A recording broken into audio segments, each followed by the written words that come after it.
Of course, what the White House meant by some of these answers can probably best be answered from within the White House. So joining us now from the West Wing, as promised, White House Senior Advisor David Axelrod. Good evening to you, sir. Hey, Keith. Good to be with you. Let me start with the president's characterization of the Bush interrogation techniques, the legal basis on which they were enacted, as a mistake.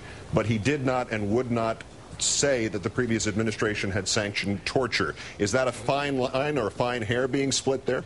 Look, Keith, I think his view on the techniques in question are very, very clear. He banned them.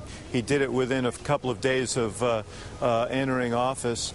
And his feeling is that now we have to move on. We've got a lot of challenges facing this country, and it's time to look forward and not back. He was asked specifically about documents that have been referred to specifically by former Vice President Cheney that Mr. Cheney and others who support his position say would verify that lives were saved through the enhanced interrogation methods of the Bush administration. I wanted to clarify the president's answer to that because he said he had read the documents. Are they in fact the same documents that Mr. Cheney refers to, the ones that he has sought? Yeah, I believe so. And I think it's fair to say that the president has read widely, he's consulted widely. I think he's made the decisions he's made with full knowledge of what he was doing and with a full commitment to both our values and our national security. And there's nothing in those documents that would change his view.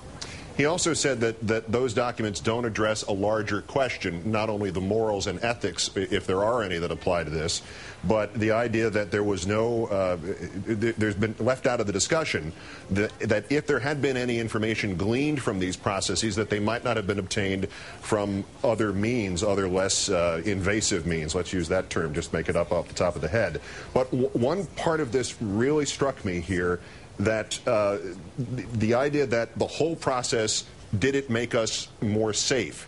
What are the components of his calculation to determine whether or not the entire process had made us more safe? Well, I think as he said tonight, Keith, the issue is you have to look at this in its totality. First of all, there's some ambiguity about what techniques yield what information, but leaving that aside, the question is whether surrendering our moral authority, engaging in techniques that become recruitment tools for al-Qaeda, propaganda tools for terrorists, ultimately make us safer. And his feeling is the answer is no.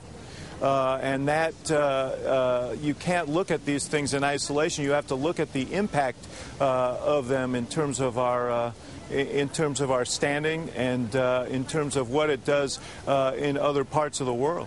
I don't want to devote the entirety of our time together on this, but one last question about it, and yes. This is to suggest, this is not to imply that the president would either not want to influence this outcome nor wish to get fully involved in it.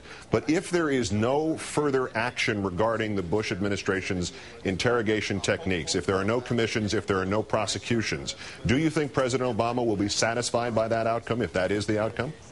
First of all, Keith, there is a review of much of this going on within the Senate Intelligence Committee right now, so I think that's an important thing to note. I think that the president feels strongly that lessons have been learned from what's happened before, much of which has been in the public domain. That was one of the reasons he authorized the release of the memos.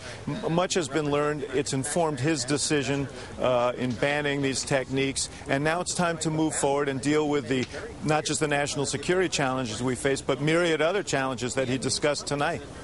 The question of swine flu and closing the border with Mexico, he got extremely specific on this. Howard Fineman made that observation that he was, in fact, reminding us all to wash our hands and essentially to cough into our sleeves. One bit of information, had this been raised before, the president suggesting that if you had flu-like symptoms, maybe you shouldn't get on an airplane, maybe you shouldn't get on a form of public transportation, or was that something he introduced into this discussion? Well, I think that those are observations that he he has gleaned from conversations with public health